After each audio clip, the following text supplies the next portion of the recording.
Hi friends, இன்றைக்கி பார்த்திங்கன்னா ஊட்டி flower show friends வந்தோம். நிறைய இடம் பார்க்க முடியல ஃப்ரெண்ட்ஸ். மழை வந்துருச்சு, நிறைய இடம் பார்க்க முடியல. பாருங்கள், நிறைய இடம் பார்க்க முடியல.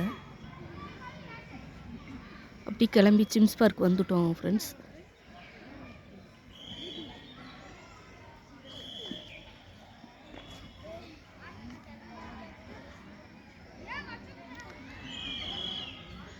மழை வந்துருச்சுங்க ஃப்ரெண்ட்ஸ், நிறைய இடம் பார்க்க முடியல.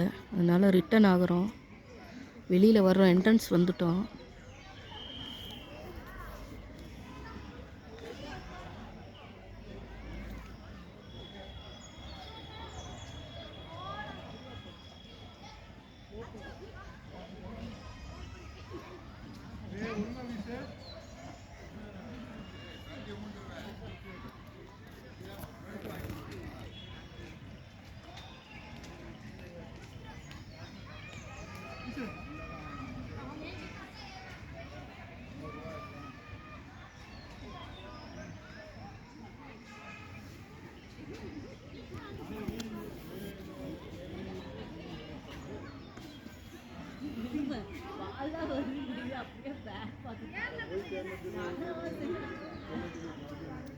ஓகே ஃப்ரெண்ட்ஸ், மீண்டும் வேறு ஒரு வீடியோவில் பார்ப்போம். பாய்.